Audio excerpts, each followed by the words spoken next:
Machine learning involves building mathematical models to help understand data and identify patterns. Models are trained and fit to previously seen data before they can be used to predict and understand aspects of new data sets. Until the early 2000s, using machine learning in Python was a true challenge because of the large amount of required libraries. Thus, most people use other software such as SAS, SPSS, and Stata. But all of these programs were not really convenient to use. But then in 2007, a new rising Python star came up who created the one library to combine them all. His name is David Kornopo. Since its release, Scikit-learn has become one of the most popular open source machine learning libraries for Python. It provides algorithms for machine learning tasks including clustering, classification, and regression, and many more. It also provides modules for extracting features, processing data, and evaluating models. Scikit-learn is built on a popular Python libraries, SciPy, NumPy, and Matplotlib. Developers can use Scikit-learn to work with different algorithms by changing only a few lines of code. Machine learning is used in daily decisions such as a bank loan approval. In the following part, we will look at the tools that allow bankers to make better decisions when asked to approve a loan or not. So now, let's get serious. Before we go into the details of the machine learning process, we need to understand our dataset. The dataset we are using is the Lending Club dataset, which is comprised of almost 900,000 rows and 74 initial variables, ranging from income to loan amount and employment for each customer. Since we want to predict which customer is more likely to default, we want to take a look at our target variable. Any loan that is late or charged off is considered a defaulted loan. Around 7% of our data set represents defaulted loan, meaning that our target variable is highly unbalanced. Data quality is important, but many rows have missing values and thus do not contain any information. The number of loans has steadily increased between 2007 and 2015. However, the proportion of bad loans has decreased sharply in the last 2 years. Defaulted loans are usually charged at a higher interest rate compared to good loans, with defaults occurring across all income categories. Our goal is to find trends and patterns in the data that allow us to differentiate paying versus defaulting customers before they actually default. Sounds cool, right? Now I know what you're saying. How do we do that? To make it simpler, let's use an example. Now, meet Joe Schmo. Joe has an idea. He wants to run his very first bike race. Imagine machine learning is like preparing for a bike race. Sampling and performance. The first step we have to take is sampling. Sampling is an active process of gathering observations with the intent of estimating a population variable. Before jumping into data preparation and statistical modeling, we need to define our target variable. In other words, it is important to define what we are actually trying to predict throughout this process. Also, selecting the right size of the sample is a key step. Samples that are too large or too small might give unsatisfying results. There are many reasons to why we sample. The two main reasons are it is computationally less expensive and allows for users to train the model faster. Some aspects to consider prior to collecting a data sample include sample goal, population selection criteria, and sample size. Let's see how this is actually done in Python. Remember our lending dataset? Let's have a look at it. As you know, it has many rows and features. As said before, training on the whole data would require a lot of time. Thus, we need to perform sampling. We also need to define our target variable by choosing the criteria for bad and good loans. Our target is also highly unbalanced as seen in this plot. Since we have more than 60,000 bad loans, we can undersample the good loans to create a balanced dataset. However, our test set will not be rebalanced to reflect reality, meaning that there will be more good loans than bad loans. Thus, a metric like accuracy would not work to measure performance. This is why we will consider other scoring techniques such as recall, Gini, and KS score. So, the objective is clear. Complete the race in as little time as possible. He needs to think about the race he feels most comfortable competing for, the diet that will give him the most strength, and even his preferred gear. In data science, the process of trying to get out of the data through domain knowledge to better fit the problem is called feature engineering.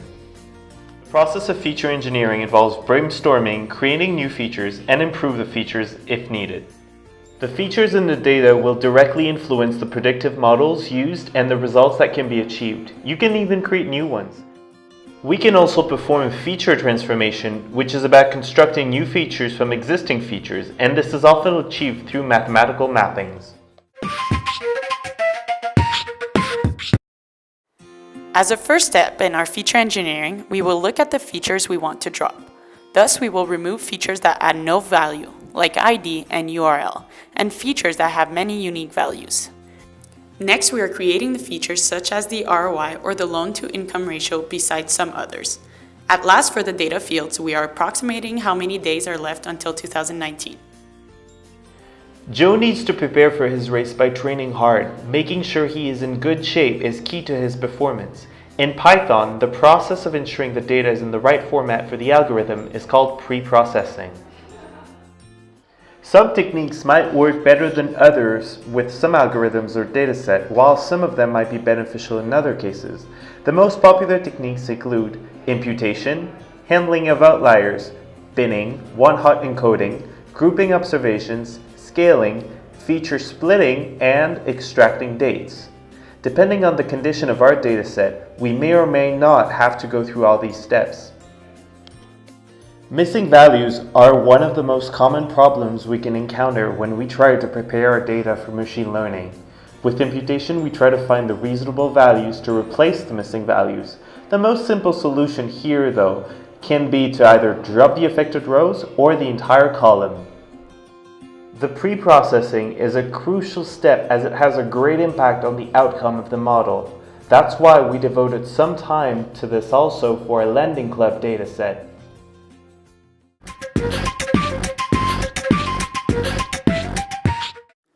For pre-processing, the first step is to handle NAs. In this example, we are using the library missing NAs to visualize the dataset in terms of missing values, seeing that many columns are incomplete. There are two ways to approach NAs here. We either drop or impute values. In our case, we will drop the columns with more than 99% NAs. Then, we drop the rows that have more than 50% of missing values. Lastly, we impute the remaining missing values with common category and impute numericals with the median. Scaling and dummification is part of pre-processing, but will be covered in our pipeline. Feature selection is the process where we automatically or manually select those features which contribute the most to predicting our variable of interest. Having irrelevant features in our data can decrease the accuracy of the model and make it learn based on irrelevant features. Similarly, Joe should try to train for more than one race. It's all about finding the best performing algorithm for our own use case. Every dataset is different, so it's worth trying out a few options to compare. Machine learning is often a challenging process. Stay calm and keep cool. And remember, whenever we run into an issue, there's only one thing to do. We can get the feature's relevance by using the feature importance property of the model. Feature importance gives a score for each feature of our data. The higher the score, the more relevant the feature is towards the output variable. After categorizing the problem and understanding the data, the next milestone is to identify the algorithms that are applicable and practical to implement in a reasonable time. For the purpose of this case, we will be using logistic regression. Logistic regression performs binary classification, so the label outputs are binary. It takes a linear combination of features and applies a nonlinear function, or sigmoid, to it. But how did Joe actually perform in his first race? This phase is referred to as model evaluation. It aims to estimate the generalization score of a model on future unseen data. Methods for evaluating a model's performance are divided into two categories, namely holdout and cross-validation, which we'll discuss later. Both methods use a test set, data not seen by the model, to evaluate its performance. The purpose of holdout evaluation is to test the model on different data than it was trained on. This provides an unbiased estimate of the learning performance. The holdout approach is useful because of its speed, simplicity, and flexibility. Scoring, also called prediction, is the value we obtain by running the learning model on the test set. The meaning of the score depends on the type of data we provide and the type of model that we created. Scoring is a key component of understanding machine learning model outcomes and choosing the most accurate model that produces the most valuable insights. Cross-validation is a very useful technique to assess the effectiveness of our model, particularly in cases where we need to mitigate overfitting. It is also of use in determining which parameters will result in the lowest test error. Finally, after cross-validation, it is important to reiterate the process, starting from the model fit and feature selection processes to better tune the feature, model selection, and hyperparameters. As additional work has been done to the model, this will inherently increase the score of the predictions.